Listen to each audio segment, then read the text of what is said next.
जरा सोचिए, एक तरफ फिनलैंड के किसी बहुत ही शानदार रिजॉर्ट में दिसंबर के पूरे महीने में बर्फ का एक भी कतरा ना गिरना। और हाँ, जो कि बहुत ही अजीब बात है। बिल्कुल। और दूसरी तरफ लार्सन एंड टूब्रो जैसी बड़ी कंपनी के बही खातों में दर्ज 6 लाख करोड़ रुपए के भारी भरकम पेंडिंग ऑर्डर्स। पहली नजर में ऐसा लगता है कि एक बर्बाद हुई सर्दियों की छुट्टी और एक इंफ्रास्ट्रक्चर कंपनी की बैलेंस शीट में कोई तालमेल हो ही नहीं सकता, है ना? हाँ, मतलब दूर दूर तक कोई कनेक्शन नजर नहीं आता। सही बात है। लेकिन आज के इस डीप डाइव में हम यही साबित करने वाले हैं कि कैसे ये अलग अलग दिखने वाली घटनाएं आपस में बहुत गहराई से जुड़ी हुई हैं। बिल्कुल। तो आज हमारे पास जो स्रोत हैं उनमें एंजल वन की तरफ से बेयर मार्केट में निवेश करने की एक गाइड है, साथ ही सुमित मेहरोत्रा के निकाले गए शेयर बाजार के कुछ हैरान करने वाले आंकड़े हैं। और महिंद्रा हॉलिडेज की हालिया अर्निंग कॉल की ट्रांसक्रिप्ट भी है हमारे पास। हाँ, इसके अलावा रिन्यूएबल एनर्जी के व्यवसायीकरण पर एक काफी विस्तृत विकिपीडिया लेख है और थिसनक्रोप सप्लाई चेन सर्विसेज की एक बेहद अहम लॉजिस्टिक्स रिपोर्ट भी शामिल है। तो इस भारी भरकम स्रोतों के ढेर के बीच आज का हमारा मिशन बहुत ही स्पष्ट है। मैं कहूंगी कि हमारा उद्देश्य ये समझना है कि चाहे शेयर बाजार लगातार गिर रहा हो, या फिर जलवायु परिवर्तन की वजह से मौसम का मिजाज बिगड़ रहा हो, या फिर दुनिया भर में ग्रीन एनर्जी का एक नया ग्रिड खड़ा करना हो, इन सब में अस्थिरता और लंबी अवधि के विजन के बीच संतुलन आखिर कैसे बनाया जाता है। बिल्कुल।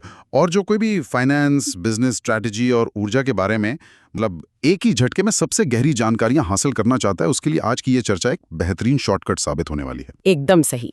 तो आइए इस पहेली को सुलझाना शुरू करते हैं और शुरुआत हम उस जगह से करेंगे जहां अस्थिरता सबसे ज्यादा डराती है। मेरा मतलब है शेयर बाजार का बेयर मार्केट। बेयर मार्केट का तो नाम सुनते ही घबराहट होने लगती है। हाँ यार, मतलब एंजल वन की गाइड बहुत ही स्पष्ट शब्दों में बताती है कि बेयर मार्केट तब होता है जब सिक्योरिटीज या शेयरों की कीमतों में लगातार 2 महीने से अधिक समय तक 20% या उससे अधिक की भारी गिरावट आती है। 20%। और ये सिर्फ एक तकनीकी आंकड़ा नहीं है, ये वो समय होता है जब बाजार में चारों तरफ एक सामूहिक घबराहट फैल जाती है और हर कोई अपने शेयर बेचकर भागने की कोशिश कर रहा होता है। और यहीं पे देखिए अच्छे निवेशकों का दिमाग काम करना बंद कर देता है। बिल्कुल।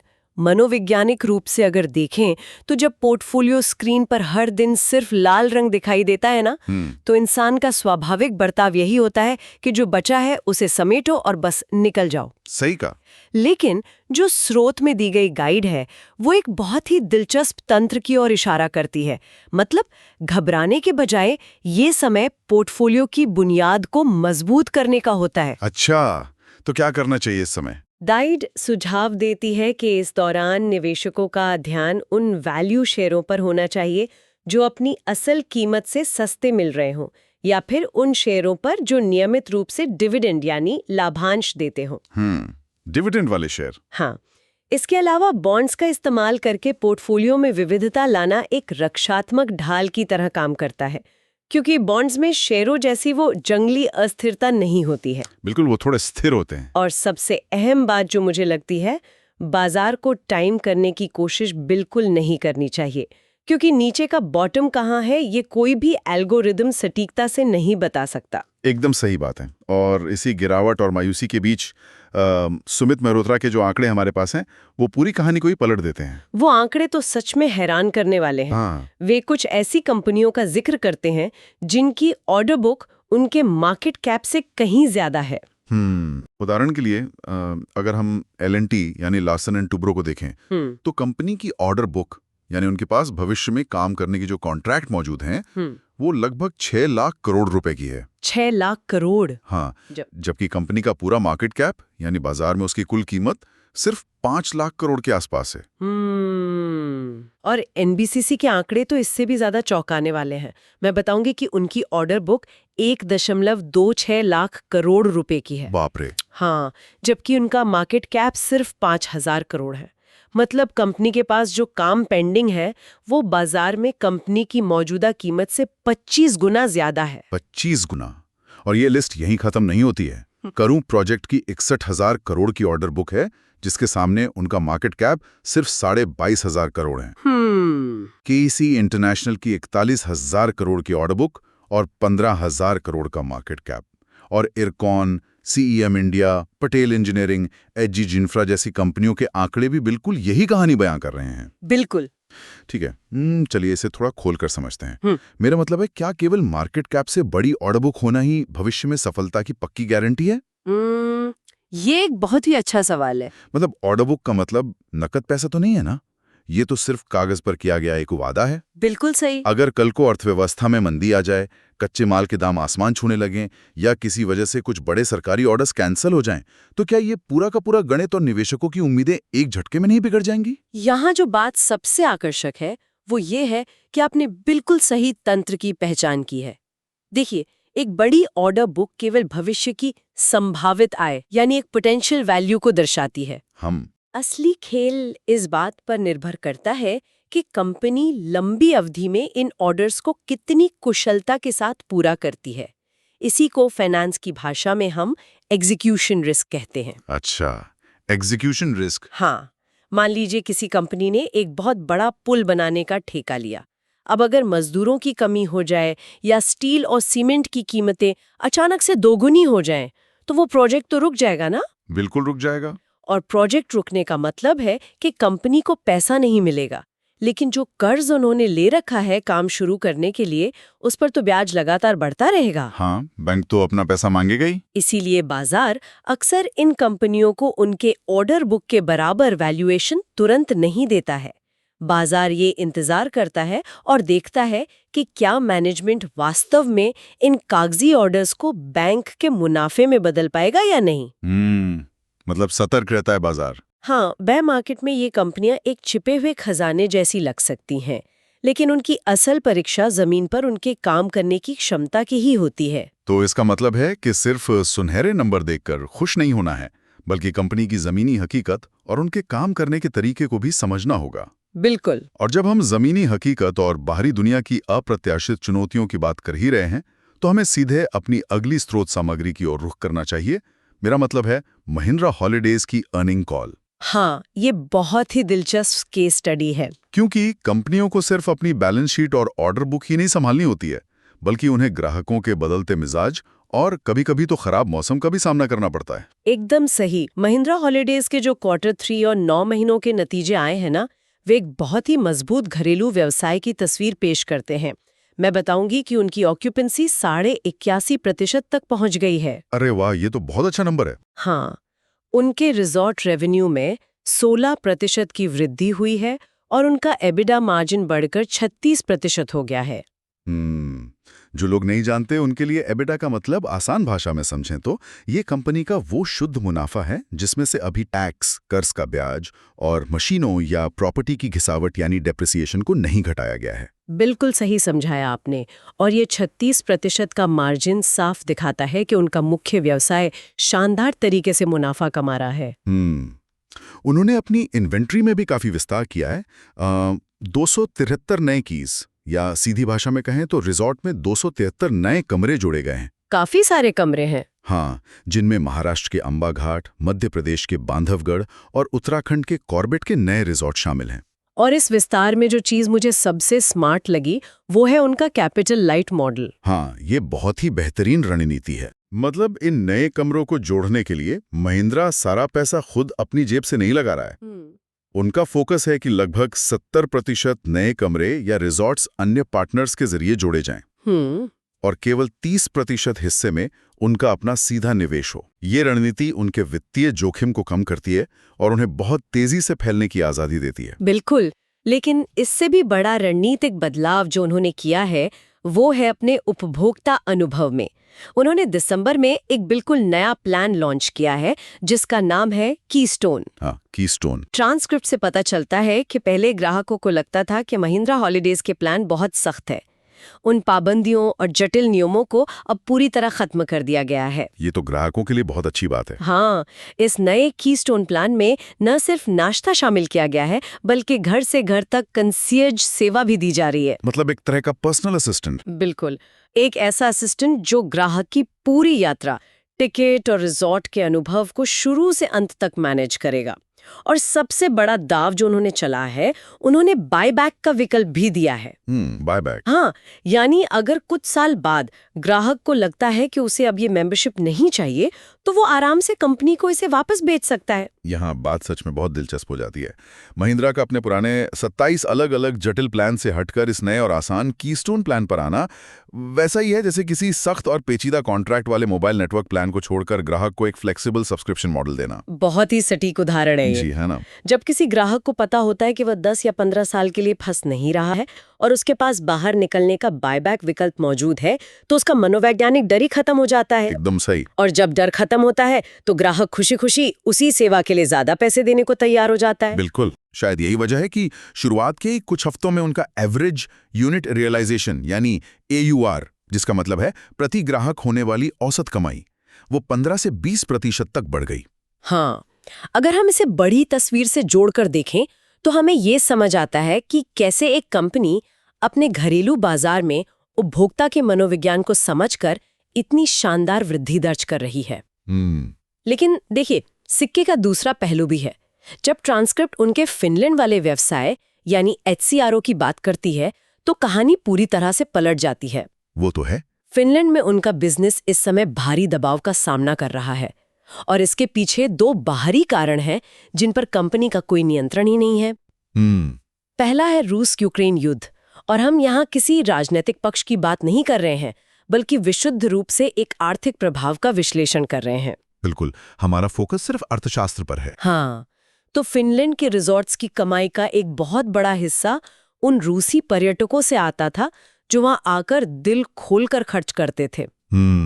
युद्ध और उसके बाद लगी सीमाओं की पाबंदियों के कारण वो पूरी की पूरी हाई स्पेंडिंग मांग रातों रात शून्य हो गई। और जो दूसरा कारण है वो तो सीधे तौर पे डराने वाला है। हाँ, बिल्कुल। अर्निंग कॉल में मैनेजमेंट ने बताया कि दिसंबर के महीने में, जो कि उनका सबसे व्यस्त समय होता है, फिनलैंड के रिजॉर्ट्स में बिल्कुल भी बर्फ नहीं गिरी। ये बहुत ही भयानक स्थिति है। जरा सोचिए, एक ऐसा रिजॉर्ट जिसका पूरा बिजनेस मॉडल ही स्नो मोबाइलिंग, आइस स्केटिंग और स्नो सफारी जैसी बर्फ से जुड़ी गतिविधियों पर टिका हो, वहां अगर मौसमी धोखा दे जाए तो पूरी की पूरी बैलेंस शीट कैसे चरमरा जाएगी। सही बात है। ये जलवायु परिवर्तन का कोई किताबी उदाहरण नहीं है, ये एक सीधा आर्थिक नुकसान है जो एक बहुत बड़ी कंपनी को आज इसी वक्त झेलना पड़ रहा है। बिल्कुल। फिनलैंड में बिना बर्फ वाली सर्दियां एक बहुत ही गंभीर चेतावनी है। ये साफ दिखाती हैं कि कैसे ग्लोबल जियोपॉलिटिक्स और क्लाइमेट चेंज मिलकर किसी भी मजबूत बिजनेस मॉडल की नींव हिला सकते हैं। और यही अप्रत्याशित मौसम हमें हमारे अगले और शायद सबसे महत्वपूर्ण विषय की ओर धकेलता है। मेरा मतलब है रिन्यूएबल एनर्जी यानी नवीकरणीय ऊर्जा। हाँ। दुनिया को अब ये आर्थिक और व्यवहारिक रूप से समझ आ रहा है कि जीवाश्म ईंधन पर यानी फॉसिल फ्यूल्स पर हमारी जो ऐतिहासिक निर्भरता रही है वो हमारे मौसम और उसके साथ साथ हमारे व्यवसायों को भी हमेशा के लिए बदल रही है। सही कहा। हमारे विकिपीडिया स्रोत ने रिन्यूएबल एनर्जी के इस पूरे विकास क्रम को 3 स्पष्ट पीढ़ियों में बांटकर इसे समझना बहुत आसान कर दिया है। हाँ, वो वर्गीकरण बहुत मददगार है। पहली पीढ़ी में हाइड्रो यानी पानी से बनने वाली बिजली और बायोमास जैसी तकनीकें आती हैं जो दशकों पुरानी और पूरी तरह से स्थापित हैं। दूसरी पीढ़ी में सोलर और विंड मतलब सौर ऊर्जा और पवन ऊर्जा शामिल हैं। और यही वो पीढ़ी है जो इस समय दुनिया भर के बाजारों में एक क्रांति ला रही है। बिल्कुल। और फिर आती है तीसरी पीढ़ी जिसमें समुद्र की लहरों से बनने वाली ऊर्जा और अंतरिक्ष में लगाए जाने वाले स्पेस बेस्ड सोलर पैनल्स जैसी भविष्य की तकनीकें हैं जिन पर अभी भी लैब में भारी रिसर्च चल रही है। और इस लेख का अर्थशास्त्र से जुड़ा एक आंकड़ा तो पूरे ऊर्जा बाजार के पुराने भ्रम ही तोड़ देता है। अच्छा, कौन सा आंकड़ा? 2020 में दुनिया भर में जितनी भी नई रिन्यूएबल ऊर्जा जोड़ी गई उसका 62% हिस्सा पुराने फॉसिल फ्यूल विकल्पों की तुलना में सस्ता था। 62%? हाँ, इसका मतलब ये है कि पवन और सौर ऊर्जा अब सिर्फ उन लोगों के लिए नहीं रह गई हैं जो पर्यावरण को बचाना चाहते हैं। अब ये दुनिया के सबसे बड़े फंड मैनेजर्स और अर्थशास्त्रियों के लिए सबसे सस्ता और मुनाफा देने वाला विकल्प बन चुकी है। ठीक है, चलिए इसे भी थोड़ा खोल के समझते हैं। हाँ, बताइए। तो फिर हर जगह रातों रात सोलर पैनल या विंड टरबाइन क्यों नहीं लग जाते? पुरानी कोयले की खदानें और पावर प्लांट अभी भी क्यों धड़ल्ले से चल रहे हैं? आखिर रुकावट कहाँ है? देखिए, ये एक बहुत ही जटिल पहेली है। असल में अब मुख्य रुकावट तकनीक या लागत में नहीं है। तो फिर कहाँ है? रुकावट है गैर तकनीकी बाधाओं में। संस्थाएं, पुरानी नीतियां और हमारे ग्रिड का डिजाइन सबसे बड़ी रुकावट है। स्रोत स्पष्ट रूप से बताता है कि दशकों से हमारे ऊर्जा बाजार केंद्रीकृत यानी सेंट्रलाइज्ड ऊर्जा के लिए बनाए गए थे। यानी एक बहुत बड़ा पावर प्लांट होगा और वहां से तारों के जरिए पूरे शहर में बिजली जाएगी। हाँ, ऐसे ही होता है। लेकिन सोलर और विंड एनर्जी विकेंद्रीकृत यानी डिसेंट्रलाइज्ड होती है। मतलब आप अपने घर की छत पर भी पैनल लगा सकते हैं। पुराना सिस्टम इस नए बदलाव के लिए डिजाइन ही नहीं किया गया है। अच्छा, ग्रिड की समस्या है। हाँ, इसके अलावा स्रोत टैक्स शिफ्टिंग और सब्सिडी शिफ्टिंग का जिक्र करता है। आज भी बाजार पूरी तरह से समान नहीं है क्योंकि फॉसिल फ्यूल इंडस्ट्री को भारी सब्सिडी मिलती है। लेख के अनुसार जब तक प्रदूषण फैलाने वालों पर उसकी कीमत का टैक्स नहीं लगाया जाता, यानी टैक्स शिफ्टिंग नहीं की जाती और फॉसिल फ्यूल की सब्सिडी हटाकर उसे ग्रीन इंफ्रास्ट्रक्चर की ओर नहीं मोड़ा जाता, तब तक ये बदलाव उस रफ्तार से नहीं हो सकता जिसकी हमें सच में जरूरत है। और हम यहाँ साफ कर दें कि हम सिर्फ स्रोत के आर्थिक विश्लेषण की बात कर रहे हैं, बिना किसी नीतिगत झुकाव के। बिल्कुल, हम सिर्फ डेटा पर बात कर रहे हैं। तो इसका सीधा सा मतलब यह है कि हमारा जो पुराना सिस्टम है वो तकनीक की इस तेज रफ्तार को आखिरकार धीमा कर रहा है। हाँ, लेकिन एक पल के लिए मान लेते हैं कि नीतियां सही हो गई, टैक्स शिफ्टिंग हो गई और सारे ग्रिड भी नई सिरे से डिजाइन हो गए, तो क्या सब कुछ जादुई रूप से ठीक हो जाएगा? बिल्कुल नहीं। यहीं पर हमारी आखिरी स्रोत सामग्री तस्वीर में आती है। थीसन-क्रुप सप्लाई चेन सर्विसेज यानी TKSCS की रिपोर्ट एक ऐसी जमीनी हकीकत बयां करती है जिसके बारे में वैज्ञानिक या राजनेता अक्सर भूल ही जाते हैं। हाँ, और वो है ग्रीन एनर्जी की भारी भरकम लॉजिस्टिक्स। बिल्कुल। हम अक्सर टीवी पर पवन चक्कियों को बहुत आसानी से घूमते हुए देखते हैं, लेकिन क्या कभी किसी ने सोचा है कि एक विशालकाय विंड टर्बाइन ब्लेड जो लंबाई में 300 फीट तक हो सकता है? 300 फीट? हाँ, जो कि एक जंबो जेट के पंख से भी बड़ा होता है, उसे एक कारखाने से निकालकर किसी दूर पहाड़ी चोटी या समुद्र के किनारे तक कैसे पहुंचाया जाता है? ये कोई सामान्य डिलीवरी तो है नहीं। एकदम सही। रिपोर्ट बताती है कि इस पूरी प्रक्रिया में कितने भयानक खतरे छिपे हैं। इन ओवरसाइज्ड और बेहद भारी पुर्जों को ले जाने के लिए आम जहाज या ट्रक काम नहीं आते। इनके लिए खास तरह के जहाजों और कस्टम मेड ट्रेलर्स की जरूरत होती है। फिर ग्लोबल सप्लाई चेन में विजिबिलिटी या रियल टाइम जानकारी की बहुत कमी होती है। बिल्कुल। अगर कोई जहाज पोर्ट के ट्रैफिक जैम में फंस जाए तो पूरे के पूरे प्रोजेक्ट महीनों पीछे खिसक सकते हैं। और मान लीजिए आपको लाखों सोलर पैनल्स रेगिस्तान में पहुंचाने हैं। वे भारी तो हैं ही, लेकिन साथ ही बेहद नाजुक भी हैं। हाँ, बहुत नाजुक होते हैं। एक छोटा सा झटका और लाखों डॉलर का नुकसान। सही कहा। तो इस सब का असल में मतलब क्या है? इसे समझने के लिए एक उदाहरण लेते हैं। ये बिल्कुल वैसा ही है जैसे किसी ने आइकिया के शोरूम में जाकर सबसे आधुनिक, शानदार और बहुत बड़ा फर्नीचर खरीद लिया हो। अच्छा उदाहरण है। उसे पता है कि ये उसके घर को एकदम बेहतरीन बना देगा, लेकिन जब वो उसे घर ले जाने लगता है तो उसे एहसास होता है कि वो फर्नीचर न तो उसकी गाड़ी में फिट आ रहा है और न ही उसके अपार्टमेंट के मुख्य दरवाजे से अंदर जा सकता है। हाँ, फिर तो वो किसी काम का नहीं रहा। बिल्कुल। फर्नीचर चाहे जितना भी सस्ता और बेहतरीन हो, अगर उसे सही जगह पर ले लाकर असेंबल ही नहीं किया जा सका तो उस पूरी खरीदारी का कोई फायदा नहीं। और इसी लॉजिस्टिक्स की पहेली को सुलझाने के लिए ही ना TKSCS जैसी विशेषज्ञ कंपनियों की भूमिका इतनी अहम हो जाती है। देखिए, वे केवल ट्रक नहीं चलाते हैं, वे एडवांस डिजाइनिंग और रियल टाइम ट्रैकिंग तकनीक का इस्तेमाल करते हैं। रिपोर्ट बताती है कि केवल अमेरिका में सोलर प्रोजेक्ट्स के उपकरणों को संभालने के लिए उनके पास लगभग 1 करोड़ स्क्वायर फीट का वेयरहाउसिंग स्पेस है। 1 करोड़ स्क्वायर फीट? हाँ, यानी सैकड़ों फुटबॉल मैदानों के बराबर जगह, जहां ये तय किया जाता है कि कौन सा नाजुक पुर्जा किस तापमान में, किस रास्ते से और किस समय साइट पर पहुंचेगा, ताकि प्रोजेक्ट एक भी दिन लेट ना हो। ये तो सच में बहुत बड़ा ऑपरेशन है। बिल्कुल। और इससे एक बहुत ही महत्वपूर्ण सवाल खड़ा होता है कि जब हम एक ग्रीन और स्वच्छ भविष्य का सपना देखते हैं तो हमारी नज़र हमेशा लैब में काम करने वाले वैज्ञानिकों या संसद में कानून बनाने वाले नीति निर्माताओं पर ही होती है। लेकिन असल में ये भविष्य उन ट्रक ड्राइवरों, क्रेन ऑपरेटर्स, इन्वेंट्री मैनेजर्स और सप्लाई चेन एक्सपर्ट्स के कंधों पर भी टिका है, जो इस विशाल और जटिल इंफ्रास्ट्रक्चर को सच में जमीन पर उतारने का काम कर रहे हैं। सही बात है। बिना बेहतरीन लॉजिस्टिक्स के कोई भी ग्रीन रेवोल्यूशन कभी सफल नहीं हो सकता। ये पूरे परिदृश्य को देखने का एक बेहद शानदार नजरिया है। तो अगर हम आज की इस पूरी गहन चर्चा के पन्नों को एक साथ समेटें, तो हमने सच में बहुत ही अलग अलग लेकिन आपस में जुड़े हुए क्षेत्रों का सफर तय किया। हाँ, बिल्कुल। हमने शुरुआत की शेयर बाजार के बेयर रन से, जहां हमने समझा कि घबराहट के बीच छिपकर बैठे अवसरों को कैसे पहचाना जाए और क्यों किसी भी कंपनी की ऑर्डर बुक से ज्यादा उसकी उन ऑर्डर्स को पूरा करने की क्षमता यानी एग्जीक्यूशन मायने रखती है। फिर हमने महिंद्रा हॉलीडेज के उदाहरण से ये देखा कि कैसे कोई कंपनी कीस्टोन जैसे प्लान के जरिए ग्राहकों को ज्यादा आजादी और बायबैक का विकल्प देकर उनका डर खत्म कर सकती है। हाँ। और अपना मुनाफा बढ़ा सकती है। लेकिन साथ ही हमने ये भी देखा कि फिनलैंड में बर्फ के न गिरने जैसी अप्रत्याशित क्लाइमेट चेंज की घटनाएं किसी भी अच्छे बिजनेस मॉडल को अचानक से कैसे रोक सकती हैं। और उसी क्लाइमेट चेंज से निपटने के लिए हम रिन्यूएबल ऊर्जा की ओर भाग रहे हैं।